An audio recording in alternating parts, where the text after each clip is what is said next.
দেশের একটা দুঃসময় পার করলাম আমরা। প্রচারণা করা যাচ্ছে না, রাস্তাঘাটে সব নেতাদের ছবি, যার ফলে অনেকে জানেই না যে একটা সিনেমা আসছে নতুন, সেটা দেখবে। যে যতদিন আমি অভিনয় করবো, অ্যাক্টিং করবো, ততদিন রাজনীতি করব না। যে নির্বাচন যদি নিরপেক্ষ না হয়, ভোটের অধিকার যদি ভোটারদের না থাকে, এতে দুঃখের আর কিছু নাই। আমি বিশ্বাস করি তারা নিরপেক্ষ একটা নির্বাচন দেবে। ভেঙে পড়েছে সব জায়গায়। শিল্পী সমিতির নির্বাচন আমরা যথাসময় দিয়ে দেবো। যেহেতু এটা একটা সাংবাদিকদের সংগঠন, মেজব উনি দীর্ঘদিন যাবৎ সাংবাদিকতা করছেন এবং জাস্টিস দেয়। আমি মনে করি যে যেহেতু আপনারা জড়িত, এখানে নিরপেক্ষ স্বজনপ্রীতিহীন অ্যাওয়ার্ড পাওয়া যায় এবং যারা অ্যাওয়ার্ড পাচ্ছে তারা কোনো না কোনোভাবে জাতির কাছে সাক্ষ্য রেখেছে। আর আমি পাচ্ছি, আমি মনে করি যে আমার যোগ্যতা আমি পেয়েছি এবং পাচ্ছি আল্লাহর রহমতে অনেকগুলো অ্যাওয়ার্ড পেয়েছি, হিউজ। আমরা এদেশের একটি বিষয় আছে যে কিছু জাতীয় যে পুরস্কারগুলো পাওয়া যায় সেটা আসলে পলিটিক্যাল হইতে হয়। পলিটিক্যাল না হইলে আপনি খুঁজে দেখবেন যখন যে মোনা সরকারি আসে, সরকার আসার পরে তারাই অ্যাওয়ার্ডটা পায় আর বাকিরা বঞ্চিত হয়।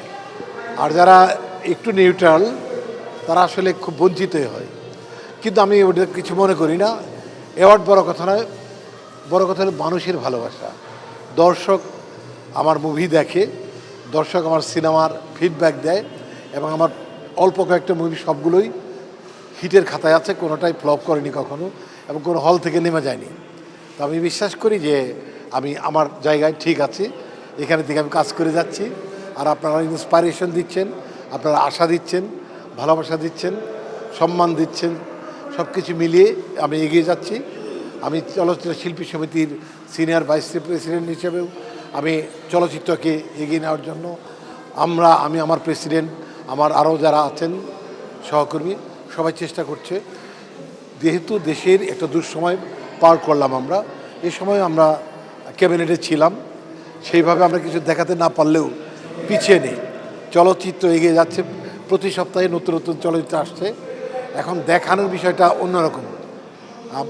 প্রচারণা করা যাচ্ছে না, কারণ রাস্তাঘাটে সব নেতাদের ছবি।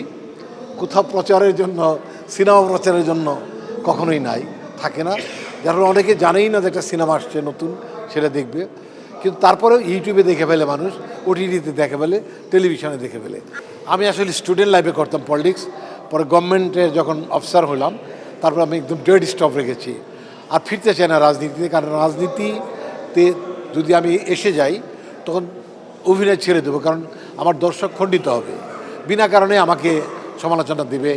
যারা অন্য দল করে তারা আমার বিপক্ষে বলবে। মানে এই জন্য আমি চাচ্ছি না যে যতদিন আমি অভিনয় করবো, অ্যাক্টিং করবো, ততদিন রাজনীতি করব না।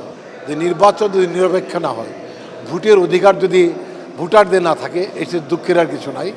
যদি যার ভোট সেই দেয়, যাকে খুশি তাকে দেয়, তাহলে যোগ্য নেতা বেরিয়ে আসবে যে আমাদের আগামী এই দেশের হাল ধরবে। খুব ইম্পর্টেন্ট, আমাদের এখানে লিগ্যাল গভর্নমেন্ট আসা খুব ইম্পর্টেন্ট, জনগণের ভোটে পাশ করে আসা খুব ইম্পর্টেন্ট।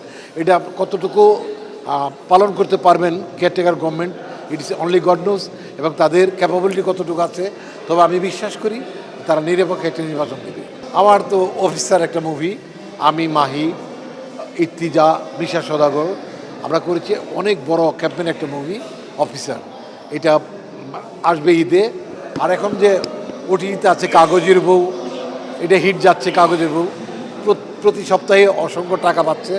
এটা আমি আর পরিমণি করেছিলাম কাগজের বউটি, ওটিটিতে ভালো যাচ্ছে। চ্যানেল আয়ের যে স্ক্রিন আছে এখানে যাচ্ছে শাখা, সেটাও বেশ ভালো যাচ্ছে, তারা বলে বেশ টাকা পয়সা পাচ্ছে। এবং আমার একটা সিরিজ রিলিজ হয়েছে কিছুদিন আগে, পুলিশ স্টেশন 8 পর্বের, এটা বঙ্গতে, ওটিটিতে, সেগুলো ভালো যাচ্ছে। আসলে ভেঙে পড়েনি কোথায় বলেন, সব জায়গায়। আপনাদের চ্যানেলগুলো দেখেন, পত্রিকাগুলো দেখেন, সব জায়গায় একটা আঘাত, একটা রক্তাক্ত হয়ে গেছে, যার ফলে আসলে ভালো কিছু কোথাও সেভাবে হচ্ছে না, ভেঙে পড়েছে সব জায়গায়। আমাদের শিল্পী সমিতির নির্বাচন আমরা যথাসময় দিয়ে দেবো। আমরা একদিনও কালক্ষেপণ করবো না। আমরা চাবো যে আরও যোগ্য আমাদের চেয়ে তারা পাশ করে আসবে।